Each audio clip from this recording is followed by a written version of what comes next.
Hi hello வாங்க, எப்படி இருக்கிறீங்க? நல்லா இருக்கிறீங்களா? இன்றைக்கி அஸ்வினி சீக்ரெட் சமையலில் நம்ம பொட்டுக்கடலை வச்சு ஒரு ஸ்வீட் பர்பி பண்ண போகிறோங்க. ஸ்வீட் பர்பி அது எப்படி பண்ணுறது பார்க்கலாமா? எல்லார் வீட்லேயும் பொட்டுக்கடலை இருக்கும், ஈஸியாக பண்ணலாம். யாருன்னா கெஸ்ட் வந்தால் கூட அந்த பர்பி கொடுத்தீங்கன்னா அவ்வளோ டேஸ்ட்டாக சாப்பிடுவாங்க. 3 பொருள் தான், சீக்கிரமாக குயிக்காக பண்ணலாம். பாருங்கள், 1 கப்பு நான் பொட்டுக்கடலை எடுத்துருக்குறேன். லைட்டாக சூடு பண்ணிக்கோங்க. லைட்டாக ஒரு கடாயில் போட்டு லைட்டாக சூடானா போதும். பொட்டுக்கடலை இல்லாத வீடே இருக்காது, எல்லார் வீட்லேயும் பொட்டுக்கடலை இருக்கும் சட்னி பண்ணுறதுக்கு. இந்த பொட்டுக்கடலையும் நம்ம சர்க்கரையும் வச்சு ஒரு ஸ்வீட் பண்ண போகிறோம், பர்பி. அது எவ்வளோ டேஸ்டியாக இருக்கும் பர்பி தெரியுங்களா? யாருன்னா கெஸ்ட்டு வந்தால் டக்குன்னு செஞ்சு கொடுக்கலாம் நீங்கள். இது லைட்டாக சூடு பண்ணிங்க, ஏன்னா நைஸாக அரைக்கிறதுக்காக. நம்ம ரொம்ப நேரம் கூட வேண்டாம், கொஞ்ச நேரம் நீங்கள் நல்லா இதை சூடு ஏறுற மாதிரி வறுத்துக்கணும், அவ்வளோதான். நல்லா சூடு ஏறட்டும். சூடு ஏறினதும் இதை நம்ம மிக்ஸி ஜாரில் போட்டு நைஸாக பொடி பண்ணுங்க. ரொம்ப செலவே இல்லை, வீட்டில் இருக்கிற பொருளை வச்சு சிம்பிளாக ஒரு ஸ்வீட் பண்ணலாம்.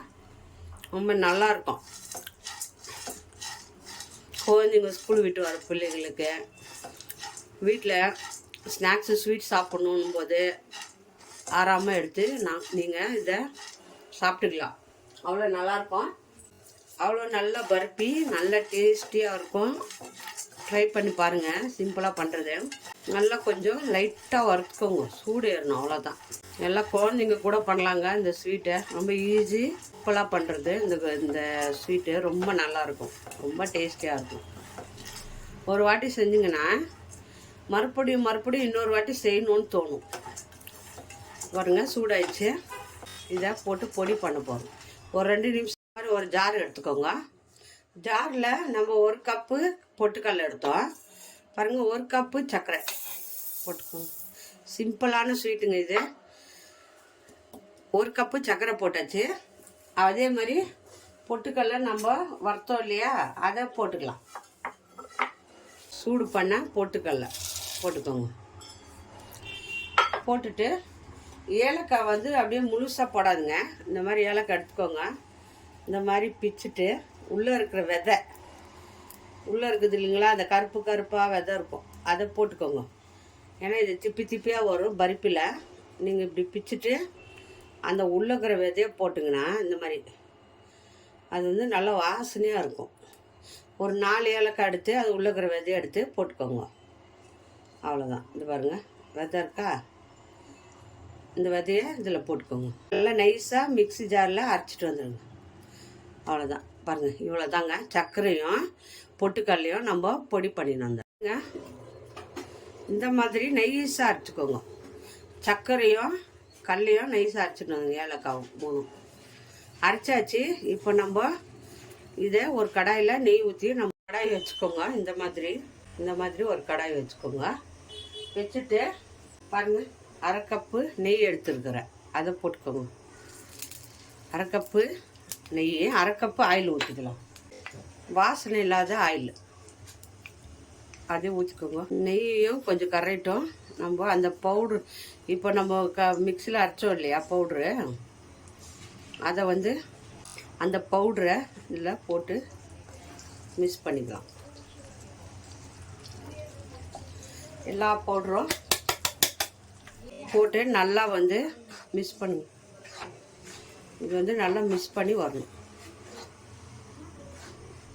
அவ்வளோதாங்க, சிம்பிளான ஸ்வீட்டு. பாருங்கள், இதிலே கரைஞ்சிரும். மாவு கூட பச்சை வாசனை எல்லாம் சர்க்கரை போட்டு கூட இல்லையா, அதிலே ட்ரை ஆகிடும். மிக்ஸ் பண்ணிட்டே இருங்க. கொஞ்ச நேரம் அப்படியே மிக்ஸ் பண்ணுங்க. சர்க்கரை இருக்குது, கரைஞ்சி வரும். பாருங்கள்,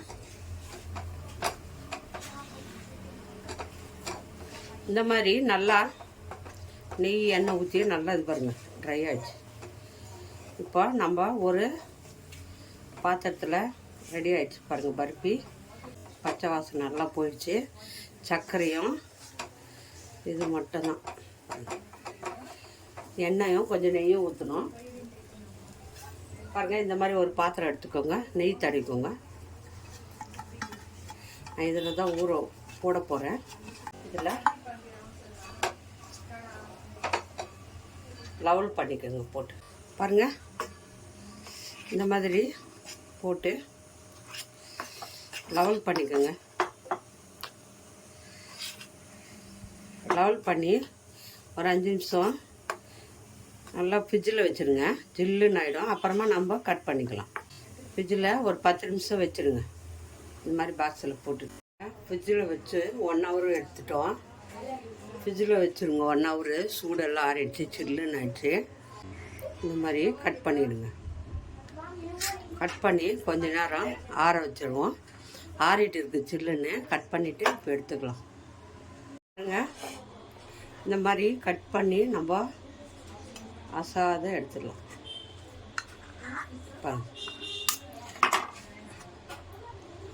பாருங்கள் பருப்பு எப்படி வந்துருக்குதுன்னு.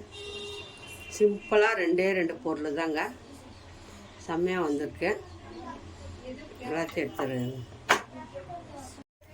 பாருங்கள் எல்லாம் கட் பண்ணியாச்சு. செம்மையாக வந்துக்குதுங்க.